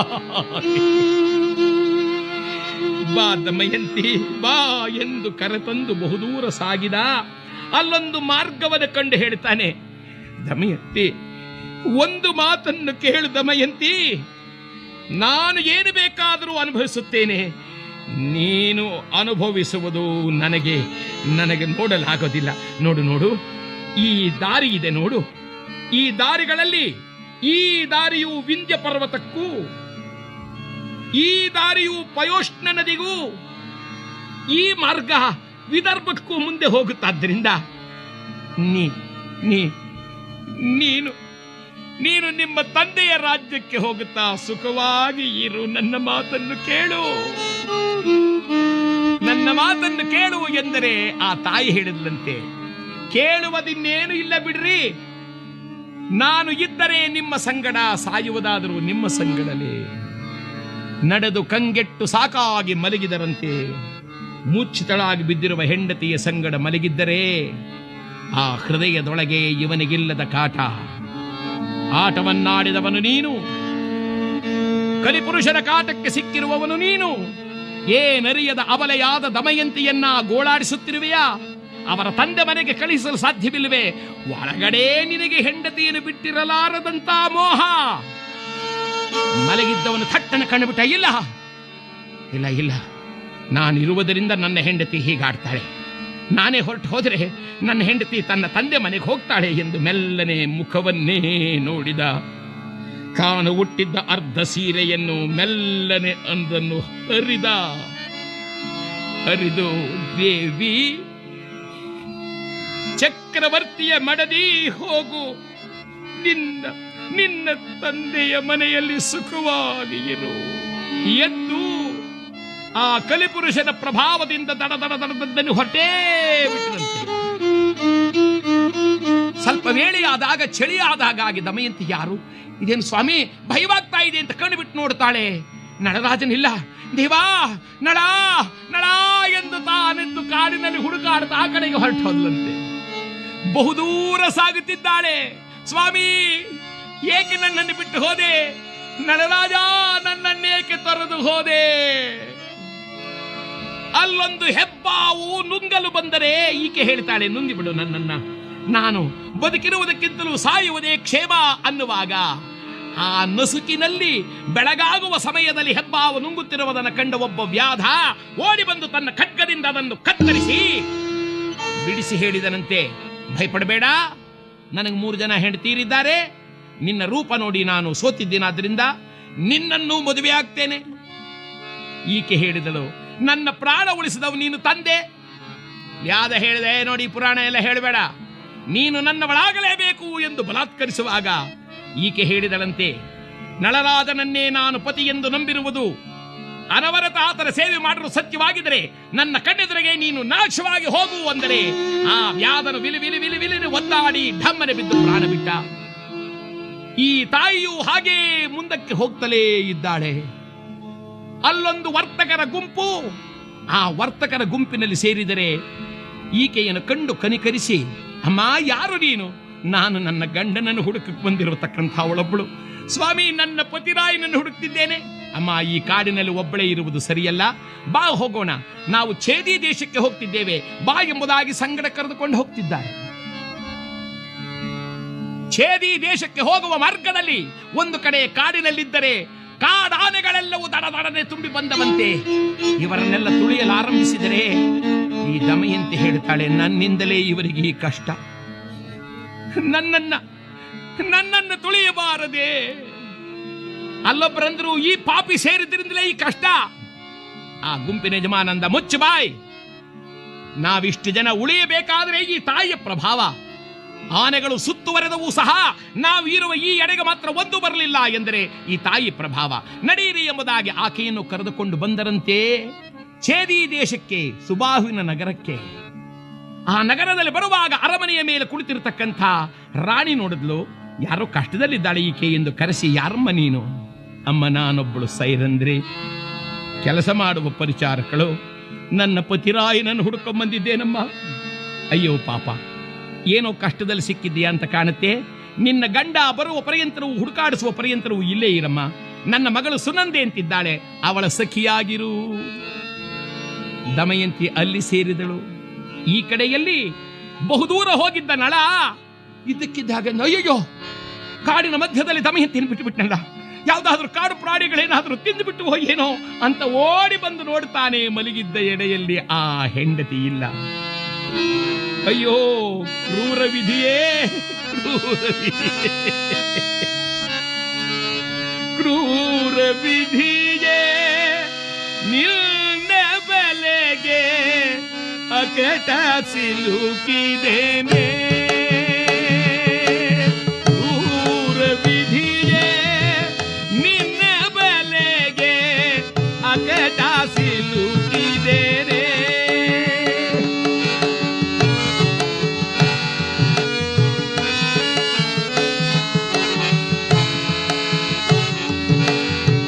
ಸತಿ ಸುಮತಿ ದಮಯಂತಿ ಕಾಣದೆ ಮರೆಯಾದಳೆ.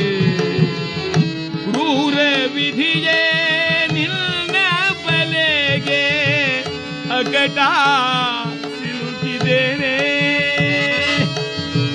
ಇದೋ ನಿಷದ ದೇಶದ ರಸನಳ ಚಕ್ರವರ್ತಿ, ಸತಿಯೊಳರ್ಧ ಸೀರೆಯನುಟ್ಟು ಮತಿ ಕೆಟ್ಟು ಸತಿಯಳ ನಡು ರಾತ್ರಿಯೊಳು ಬಿಟ್ಟು, ಕಾಡು ಪ್ರಾಣಿಗವಳ ಬಲಿ ಕೊಟ್ಟು ಗತಿ ಕೆಟ್ಟು ಮತಿ ಕೆಟ್ಟು ಅಲೆಯುವಂತಾದೆ.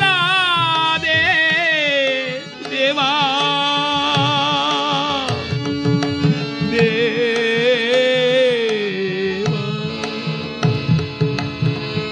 ಸತಿ ಸುಮತಿ ದಮಯಂತಿ ಏನಾದರೋ ದೇವಾ. ಹೇ ಪರಮಾತ್ಮ, ಏನು ಕಷ್ಟವನ್ನು ಕೊಟ್ಟಿಯಪ್ಪ ನನಗೆ. ದಮಯಂತಿ ಅಂತ ಬರುತ್ತಿದ್ದಾನೆ. ಅಲ್ಲೊಂದು ಕಾಡ್ಕಿಚ್ಚು ಎದ್ದಿದೆ, ಕಾಪಾಡಿ, ನನ್ನನ್ನ ಕಾಪಾಡಿ ಎಂದಾಗಾಯಿತು. ಯಾರು ಎಂದು ಹತ್ತಿರ ಬಂದರೆ ಬೆಂಕಿಯಲ್ಲಿ ಒಂದು ಹೆಬ್ಬಾವು. ಆ ಹೆಬ್ಬಾವನ್ನು ಕಂಡು ಅಯ್ಯೋ ಪಾಪ ಎಂದು ಅದನ್ನು ಹೊತ್ತು ಪಕ್ಕದಲ್ಲಿ ತರುವಾಗ ಹೆಬ್ಬಾವು ಹೇಳುತ್ತಂತೆ, ಅಯ್ಯ ನಿನಗೆ ನಾನು ಸಹಾಯ ಮಾಡುತ್ತೇನೆ ಎಂದು. ಪಕ್ಕದಲ್ಲಿ ನಿಲ್ಲಿಸಿದ ಕೂಡಲೇ ಫಟ್ ಥಟ್ಟನೆ ಕಚ್ಚಿಬಿಡುತ್ತೆ. ಕಚ್ಚಿದರೆ ಸುಂದರಾಕಾರನಾಗಿದ್ದಂಥ ನಳರಾಜ ಒಂದು ಗೂನು ಬೆನ್ನಿನವನಂತೆ, ದೇಹವೆಲ್ಲ ಗಂಟು ಗಂಟುಗಳಾದನಂತೆ ಕುರುಗುಪಿಯಾದ. ನಕ್ಕ ನಳರಾಜ, ಭಲೆ ಭಲೆ, ಬಹಳ ದೊಡ್ಡ ಉಪಕಾರ ಮಾಡಿದ ನನಗೆ. ಆಗ ಆ ಹೆಬ್ಬಾವು ಥಟ್ಟನೆ ಪ್ರತ್ಯಕ್ಷನಾಗಿ ಹೇಳಿದನಂತೆ, ಅಯ್ಯ, ನನ್ನ ಹೆಸರು ಕಾರ್ಕೋಟಕ. ದೇವೇಂದ್ರ ನನ್ನನ್ನು ಕಳುಹಿಸಿದ್ದಾನೆ.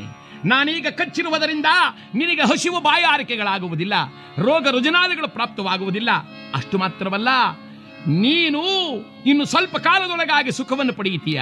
ನನ್ನನ್ನು ಪ್ರಾರ್ಥಿಸಿದಾಗ ನಿನ್ನ ನಿಜರೂಪವನ್ನು, ನಿನ್ನ ವಸ್ತ್ರವನ್ನು ಕೊಡ್ತೇನೆ. ಹೋಗು, ಅಯೋಧ್ಯಾನಗರದಲ್ಲಿ ಋತುಪರ್ಣ ರಾಜನಿದ್ದಾನೆ, ಅವನಲ್ಲಿ ಸೇರು. ನಳರಾಜ ಬಂದಿದ್ದಾನೆ. ಋತುಪರ್ಣ ರಾಜನಲ್ಲಿ ಹೇಳಿದನಂತೆ, ಸ್ವಾಮಿ, ನನ್ನ ಹೆಸರು ಬಾಹುಕ ಎಂದು. ನಾನು ಅಶ್ವಹೃದಯ ಶಾಸ್ತ್ರ ಬಲ್ಲವನು. ತಾವು ಹೇಳಿದಂತೆ ಇಲ್ಲಿ ಪಾಕಶಾಸ್ತ್ರದಲ್ಲಿಯೂ ಪ್ರವೀಣನಾಗಿ ಕಾಲ ಕಳೆಯುತ್ತೇನೆ. ಆಗಬಹುದು ಅಂತ ಇರಿಸಿಕೊಂಡಿದ್ದಾರೆ. ಇಲ್ಲಿ ಸುದೇವ ಬ್ರಾಹ್ಮಣ ಇವರಿಬ್ಬರು ಎಲ್ಲಿಗೆ ಹೋದರೋ ಅಂತ ದೇಶ ದೇಶಗಳನ್ನೆಲ್ಲ ಸುತ್ತಾಡಿ ಕೊನೆಗೆ ಛೇದಿ ದೇಶಕ್ಕೆ ಬಂದ. ಸುನಂದೆ ದಾನವನ್ನು ಮಾಡುವಾಗ ಕೈಯೊಡ್ಡಿದರೆ ಪಕ್ಕದಲ್ಲಿ ಸಖಿಯಂತೆ ನಿಂತಿದ್ದ ದಮಯಂತಿಯನ್ನು ನೋಡಿಬಿಟ್ಟ. ಅಮ್ಮ ಅಮ್ಮ, ಇದೇನು ತಾಯಿ ಚಕ್ರವರ್ತಿನಿ, ಪರಿಚಾರಿಕೆಯಂತಿರುವೆಯಲ್ಲಮ್ಮ. ದಮಯಂತಿ ಗುರುತಿಸಿ, ಗುರುಗಳೇ ಗುರುಗಳೇ, ನಾನು ಪತಿಗಿಂತ ದೂರಳಾದೆ. ಅಮ್ಮ ದಮಯಂತಿ. ಪಕ್ಕದಲ್ಲಿದ್ದ ಮಹಾರಾಣಿ ಕೇಳಿದ್ಲು, ಸ್ವಾಮಿ, ಯಾರು ಈಕೆ? ಅಮ್ಮ, ಈಕೆಯೇ ಭೀಮಕ ರಾಜನ ಮಗಳು. ನಮ್ಮ ಅಕ್ಕನ ಮಗಳೇ. ಅಯ್ಯೋ, ಎಂತ ಕಷ್ಟ ಬಂತು. ಭಯಪಡಬೇಡ ದಮಯಂತಿ, ನಾ ಬರ್ತೇನೆ ನಡಿ ಎಂಬುದಾಗಿ ಹೇಳಿ ದಮಯಂತಿಯನ್ನು ಕರೆತಂದು ತವರು ಮನೆಯಲ್ಲಿರಿಸಿದ್ದಾಳೆ. ಭೀಮಕ ರಾಜ ಹೇಳಿದ, ಯಾರಾದರೂ ಸರಿಯೇ, ನಳ ಎಲ್ಲಿದ್ದಾನೆ ಎಂದು ಕಂಡು ಹಿಡಿದು ಬಿಟ್ಟರೆ ಅವರಿಗೆ 1000 ಗೋವುಗಳನ್ನು, 1000 ಹೊನ್ನುಗಳನ್ನು, ಬೇಡಿದ್ದನ್ನು ಕೊಟ್ಟು ಬಿಡ್ತೇನೆ. ಆಗ ದೇಶ ದೇಶಗಳನ್ನು ಸುತ್ತಾಡ್ತಾ ಪರ್ಣಾರ್ಧ ಎಂಬತಕ್ಕಂಥ ಬ್ರಾಹ್ಮಣ ಅಯೋಧ್ಯೆಗೆ ಬಂದ. ಅಯೋಧ್ಯೆಗೆ ಬಂದು ಮಹಾರಾಜನ ದರ್ಬಾರಿನಲ್ಲಿ ಆತನ ಆತಿಥ್ಯವನ್ನು ಸ್ವೀಕರಿಸಿ ಹೋಗುವಾಗ, ಸ್ವಾಮಿ, ಒಂದು ಪದ್ಯ ಹೇಳಬೇಕು ನಾನು. ಏನದು? ನಡು ರಾತ್ರಿಯೊಳಗೆ ಉಟ್ಟರ್ಧ ಸೀರೆಯಡಿ ಸತಿಯಳಂ ತೊರೆದ ನಿರ್ದಾಕ್ಷಣ್ಯದವನಾರು ಕಠಿಣ ಹೃದಯನಾದೆನೆ. ನಡುರಾತ್ರಿಯಲ್ಲಿ ಬಿಟ್ಟು ಹೋದಂತ ಆ ಕಠಿಣ ಹೃದಯ ಎಲ್ಲಿದ್ದಾನೆ? ಅಲ್ಲಿ ಕೂತಿರೋರ್ಗೆ ಒಬ್ರಿಗೂ ಅರ್ಥವಾಗಲಿಲ್ಲ, ಇದ್ಯಾಕ ಈ ಪದ್ಯ ಹೇಳ್ತಾನೀತ ಅಂತ.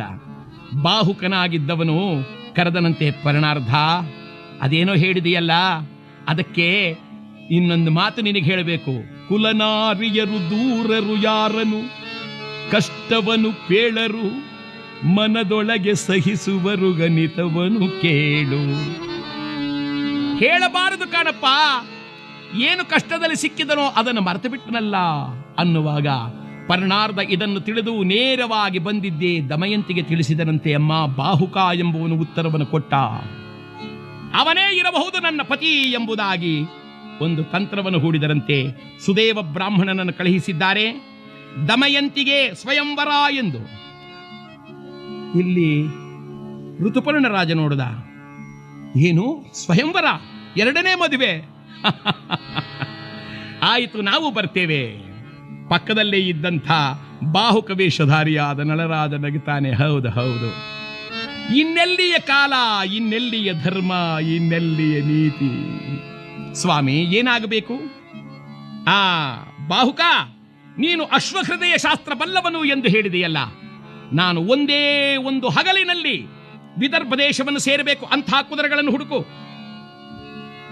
ನಳರಾಜ ಬಂದು ಸಿಂಧೂ ದೇಶದ ಕುದುರೆಗಳನ್ನು ಹುಡುಕಿ ರಥಕ್ಕೆ ಹೂಡಿದ. ಋತುಪರ್ಣ ರಾಜ ನೋಡಿದ, ಇದೇನೇ ಆ ಕುದುರೆಗಳು, ಇದೇನು ಇವತ್ತೋ ನಾಳೇನೋ ಸಾಯೋ ಹಾಗಿದೆಯಲ್ಲ. ಸ್ವಾಮಿ, ಅಶ್ವಹೃದಯ ಶಾಸ್ತ್ರ ತಮಗೆ ತಿಳಿಯದು, ತಾವು ಕೂತ್ಕೊಳ್ಳಿ. ಕೂತ್ಕೊಂಡಾಗ ನಳರಾಜ ಹೇಳ್ತಾನೆ, ಹಿಂದೊಮ್ಮೆ ನಾನು ದಮಯಂತಿನ ವಿವಾಹವಾಗಲು ಹೊರಟಿದ್ದೆ, ಈಗ ಅವಳ ಮರು ವಿವಾಹಕ್ಕೂ ಹೋಗುತ್ತಾ ಇದ್ದೇನೆ. ಕಷ್ಟಕಾಲ ಬಂದಾಗ ಎಲ್ಲರೂ ಇಷ್ಟೇ, ಹೇ ಪರಮಾತ್ಮ ಎಂದು ಫೇಡನ ಹೊಡೆದನಂತೆ. ದಡ ದಡ ಧಾವಿಸಿ ಪರಟ ತುರಗಮದು ನೇರನೆ ಸೇರಿತು ಕಾನನವಾ. ಅನಿತ ಭುವನ ಬ್ರಹ್ಮಾಂಡ ನಾಯಕನ ಕಟ್ಟಲೆ ಮೀರಲು ಅಸದಳವೋ ನಾರಾಯಣ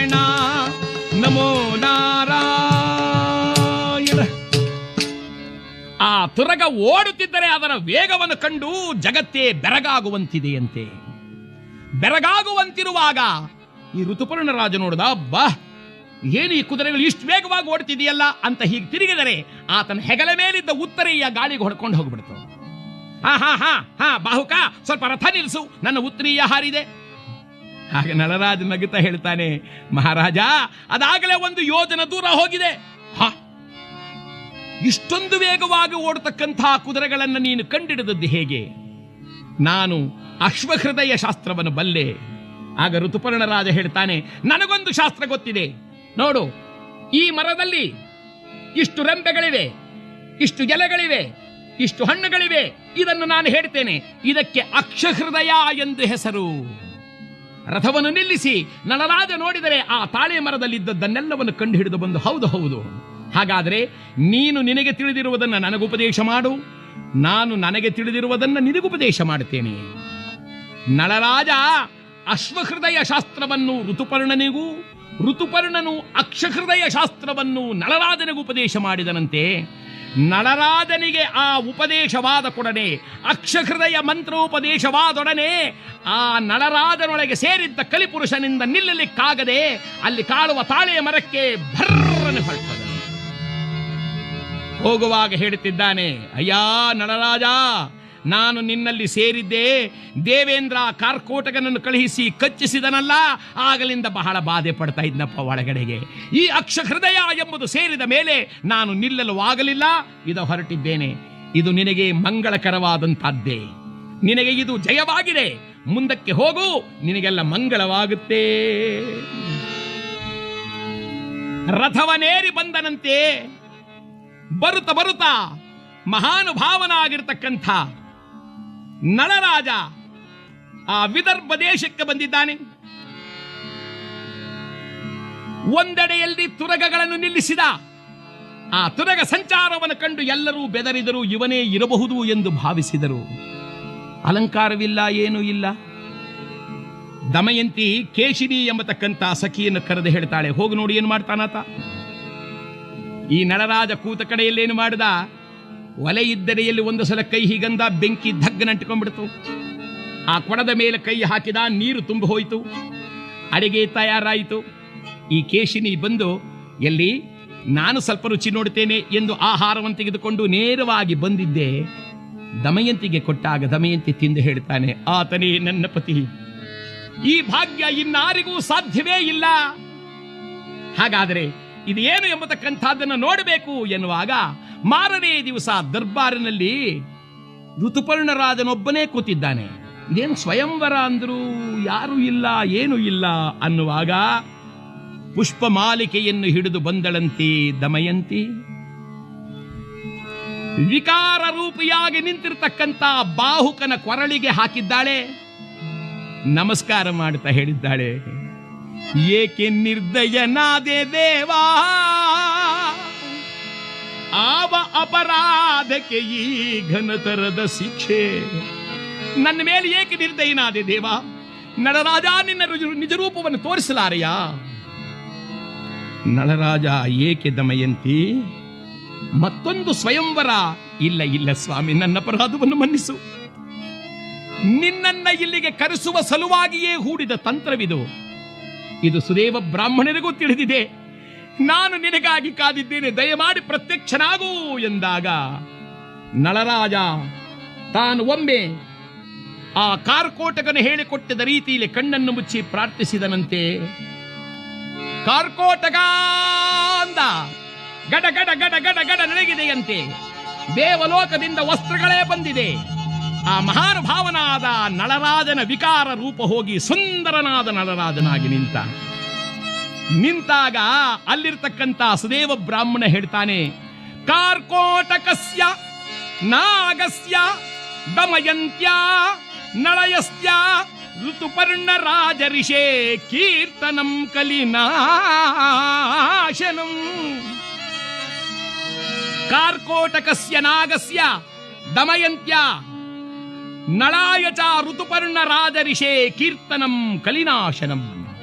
ಸ್ಮರಣೆ ಮಾಡಿದವರಿಗೆ ಅನೇಕ ವಿಧವಾದಂಥ ಅಮಂಗಳವೆಲ್ಲವೂ ಕೂಡ ದೂರವಾಗುತ್ತೆ ಎಂದಾಗ ಭೀಮಕರಾಜನಿಂದ ರಥವನ್ನು ಪಡೆದು ತನ್ನ ನಿಷಧ ದೇಶಕ್ಕೆ ಬಂದು ಮತ್ತೆ ಪುಷ್ಕರನೊಡನೆ ಪಗಡೆಯಾಟವನ್ನು ಆಡಿ ತನ್ನ ಸಮಸ್ತ ರಾಜ್ಯವನ್ನು ಗಳಿಸಿಕೊಂಡಿದ್ದಾನೆ. ಕಲಿಪುರುಷನು ಆಶೀರ್ವಾದವನ್ನು ಮಾಡಿದ್ದಾನೆ. ನಳರಾಜ ತನ್ನ ಹೆಂಡತಿಯಾಗಿರ್ತಕ್ಕಂಥ ದಮಯಂತಿಯಿಂದ ಒಡಗೂಡಿ ಹಿಂತಿರುಗಿ ಬಂದು ತನ್ನ ರಾಜಧಾನಿಯಲ್ಲಿ ನಿಂತು ಹೇಳುತ್ತಿದ್ದಾನೆ, ದಮಯಂತಿ, ಯಾರಿಗಾದರೂ ವಿಧಿ ಎಂಬತಕ್ಕಂಥದ್ದು ಒಂದೇ. ನಳನಾದರೇನು, ನಾರಾಯಣನಾದರೇನು, ಯಾರಾದರೂ ಸಹ ವಿಧಿಬಲಕ್ಕೆ ಒಳಗಾಗಲೇಬೇಕಲ್ಲವೇ? ಭಗವಂತನ ಕೊಟ್ಟ ಈ ಮಂಗಳವನ್ನು ನೋಡು. ಅವನ ಕರುಣೆ ಹೊಂದಿದ್ದರೆ ಹರಿಯ ಒಲಿಮೆಯದು ಧರೆಯೊಳಗಿದ್ದರೆ ಮಂಗಳವು ನಮಗೆ ಎಲ್ಲ.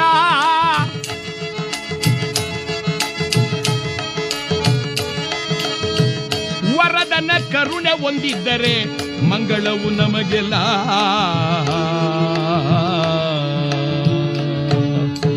ಅವನ ಕರುಣೆಯಿಂದ ಜಗದಲ್ಲಿ ಎಲ್ಲರೂ ಸುಖವಾಗಿ ಇರಬಹುದು ಎಂದು ಹೇಳಿ ನಳರಾಜನು ಬಹುಕಾಲ ಸುಖದಿಂದ ಬಾಳಿದ ಎಂಬ ಈ ಕಥೆಯನ್ನ ಬೃಹದೇಶ್ವರ ಮುನಿಗಳು ಧರ್ಮರಾಜನಿಗೆ ಹೇಳ್ತಾರೆ. ಅಯ್ಯ, ನೀನು ನಿನ್ನ ತಮ್ಮಂದಿರಿಂದ, ನಿನ್ನ ಹೆಂಡತಿಯಿಂದ ಮತ್ತು ಅನುಯಾಯಿಗಳಿಂದ ಎಲ್ಲರೊಡನೆಯೂ ಇದ್ದರೂ ಸಹ ಅಯ್ಯೋ ಕಷ್ಟ ಕಷ್ಟ ಎಂದು ಹೇಳಿದೆಯಲ್ಲ. ಋತುಪರ್ಣರಾಜನಲ್ಲಿ ತಾನು ಬಾಣಸಿಗನಂತೆ ವಿಕಾರ ರೂಪಿನಲ್ಲಿದ್ದರೂ ಸಹ ತನ್ನ ಕಷ್ಟವನ್ನು ಒಬ್ಬರಿಗೆ ಹೇಳಿಕೊಳ್ಳದೆ ಕಾಲವನ್ನು ಕಳೆದ ನಳರಾಜನು ಎಂತಹ ಕಷ್ಟವನ್ನು ಪಟ್ಟಿದ್ದಾನೆ. ಆದರೂ ಸಹ ಸತ್ಯಮೇವ ಜಯತೆ, ಸತ್ಯವೆಂಬುದು ಎಲ್ಲರಿಗೂ ಮಂಗಳವನ್ನುಂಟು ಮಾಡುತ್ತೆ ಎಂದ ಮೇಲೆ ಈ ಕಥೆಯನ್ನು ಕೇಳಿದ ನಿನಗೆ ಸರ್ವವಿಧವಾದ ಸುಖ ಸಂಪದಗಳು ಪ್ರಾಪ್ತವಾಗಲಿ ಎಂಬುದಾಗಿ ಆ ಮಹರ್ಷಿಗಳು ಅವರಿಗೆ ಆಶೀರ್ವಾದ ಮಾಡಿದಂತೆಯೇ ಈ ನಳಚರಿತ್ರೆಯನ್ನ ಆಲಿಸಿ ಪ್ರೀತಿಯಿಂದ ಕೇಳಿದವರಿಗೆಲ್ಲರಿಗೂ ಮಂಗಳ ಉಂಟಾಗಲಿ ಎಂಬುದಾಗಿ ಹೇಳಿ ನಳರಾಜನ ಚರಿತ್ರೆಗೆ ನಾವು ದೇವರನ್ನು ಕುರಿತು ಮಂಗಳವನ್ನು ಪಾಡೋಣ. ರಾಯರ ರಾಯ ಎನಿಸಿ ಮೆರವಾ, ರಾಯರ ರಾಯ ಎನಿಸಿ ಮೆರವಾ, ಗುರು ರಾಘವೇಂದ್ರ ರಾಯನಿಗೆ ಮಂಗಳವಾಗಲಿ, ಸರ್ವರಿಗೆ ಶುಭ ಮಂಗಳವಾಗಲಿ, ಅನಿತರಿಗೆ ಮಂಗಳವಾಗಲಿ, ಸರ್ವರಿಗೆ.